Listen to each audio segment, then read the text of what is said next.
Everyone, welcome to my class.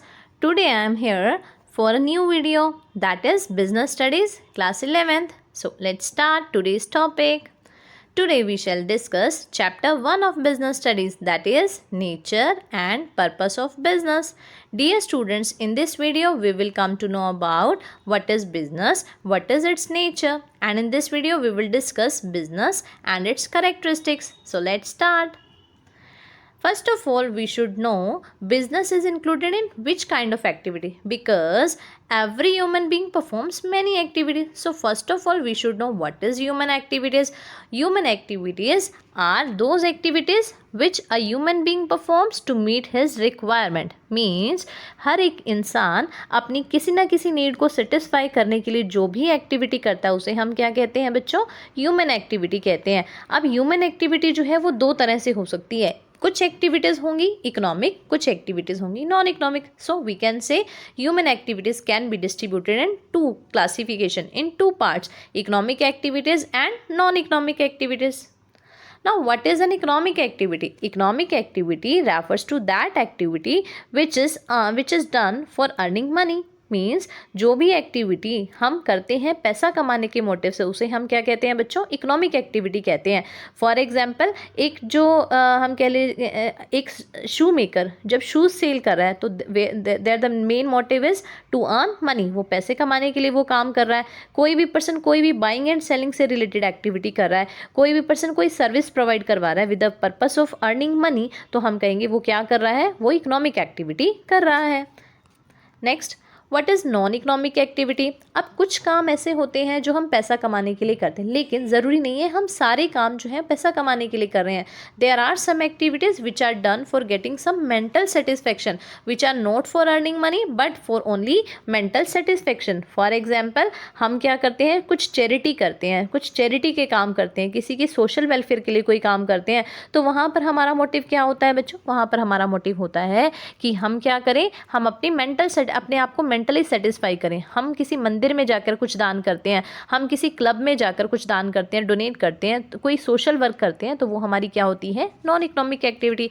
Now we can say human activities can be divided into two categories, economic activities and non economic activities. Economic activities include those activities which are done for earning money, and non-economic activities are those activities which are done for getting the mental satisfaction and not for earning money.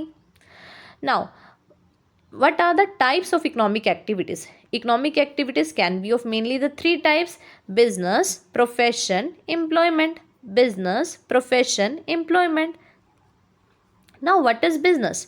हम कह रहे हैं कि business is included under the category of economic activities. Business is an economic activity. Now what is business?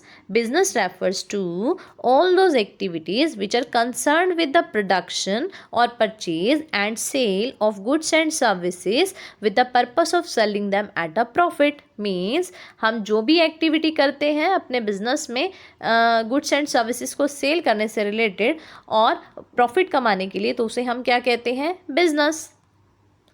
Now, what are the business activities? Business activities are further classified into two categories: industry and commerce. Then again, commerce is classified under trade and aids to trade.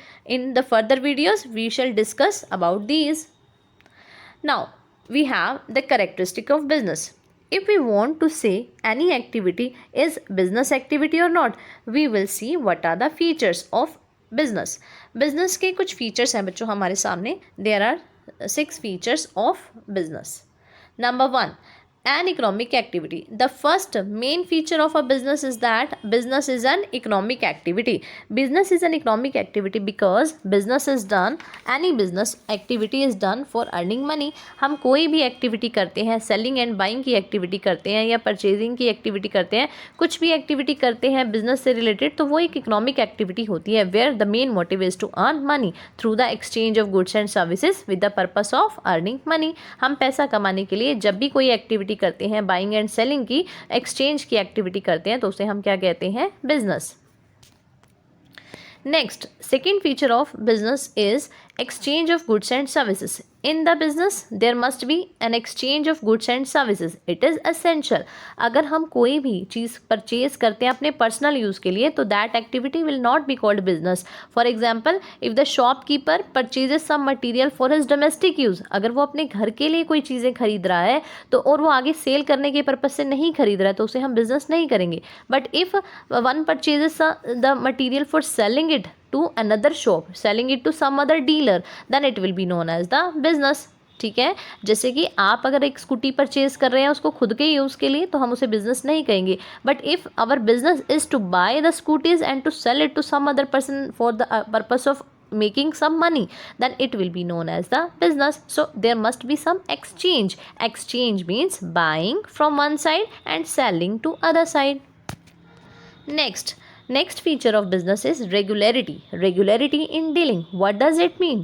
It means that if any activity is not regular, if we perform any activity which is related to buying and selling, but this is only for once or twice, then that activity will not be called the business. For a business, it is necessary that the exchange activity should be done on regular basis. For example, if you want to sell your old watch that you want to replace, then that will not be known as the business activity because you will sell your watch only for once. आपकी घड़ी पुरानी हो गई थी, आपने उसको cell कर दिया क्योंकि आप नहीं लेना चाहते हो, तो that is not a business activity, that is not your business. But if your business is on regular basis, you do this, like you purchase the watches from someone and then sell to someone, तो ऐसे में ये चीज़ आप बार बार repeat कर रहे हैं तो ये आपका क्या कहलाएगा? बिजनेस कहलाएगा. तो बिजनेस के लिए क्या ज़रूरी है?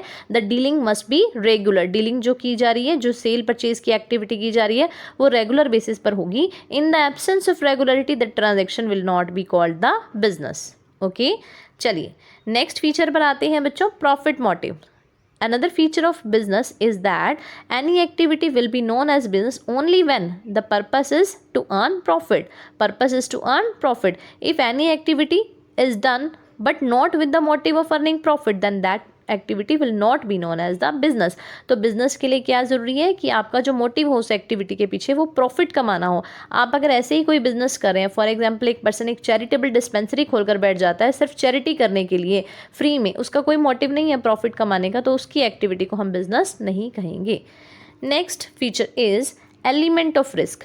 इन business there should be some element of risk. यानी एक बिजनेस की मेन फीचर ये आती है कि आप कोई भी बिजनेस कर रहे हैं उसमें एक अनसर्टेनिटी का लेवल ज़रूर रहता है. अनसर्टेनिटी का लेवल मीन्स आपको हमेशा ये आपके मन में लगा रहता है प्रॉफिट होगा या लॉस होगा, प्रॉफिट होगा या लॉस होगा. मैं ये काम करूँगा तो उसमें मुझे जो है लॉस होने के चांसेस हैं, but whenever there are losses of chances, whenever there is element of risk, then there will be the chances of getting the profits also. तो किसी भी बिजनेस को बिजनेस हम तभी कहेंगे जब उसमें कुछ एलिमेंट ऑफ रिस्क जरूर होगा. If there is no element of risk, if there is certainty of getting only and only the profits, then that can not be known as the business. क्योंकि किसी भी बिजनेस की सबसे बड़ी feature ये होती है कि आपको जो है अगर प्रॉफिट मिल रहे हैं तो उन प्रॉफिट्स को आप तभी पा सकेंगे जब आप कुछ रिस्क उठाएंगे. बिना रिस्क को उठाए आप कोई भी बिजनेस नहीं कर सकते हैं. चाहे आप अपनी एक छोटी सी दुकान ही क्यों ना खोल रहे हो बच्चों, उसके लिए भी आपको रिस्क तो उठाना पड़ेगा इस बात का कि पता नहीं ये मेरी दुकान चलेगी या नहीं चलेगी. चलिए next feature is creation of utility. Now what is creation of utility? Creation of utility means when we are doing some business, then we get some utilities from that business. For example, when goods and services are transferred from the place of production to the place of consumption, then we get the place utility. place change हो गया goods का. पहले goods production के place पर रखी थी, consumption के place तक पहुंच गई, तो वो क्या हो गया? चेंज ऑफ प्लेस हुआ. दैट इज यूटिलिटी क्रिएट हुई. कौन सी? Place utility. This utility is provided under business. Secondly, when raw material is converted into finish goods, that means form is changed. जो चीज़ों का रूप था, जो फॉर्म थी, वो बदल गई. तो फॉर्म बदलने से क्या हुआ बच्चों कि हमें फॉर्म यूटिलिटी मिल गई which is available in business. Then utility of time. When goods are stored from the time of their production to the time of their demand. कुछ चीज़ें होती हैं जिनका प्रोडक्शन हो जाता है पूरे साल, लेकिन उनकी डिमांड आती है किसी स्पेशल सीजन में, तो उनको प्रोडक्शन के टाइम से कंजप्शन के टाइम तक संभाल कर जो रखा जाता है, तो वो यूटिलिटी क्रिएट होती है, time utility. So these kind of utilities are available only in business. So if any activity is providing these kind of utilities, then we will say those activity as a business. Now the last feature that was not listed in the heading, but there is, that is consumer satisfaction. The main aim of any business should be earning profit, but at the same time there must be consumer satisfaction.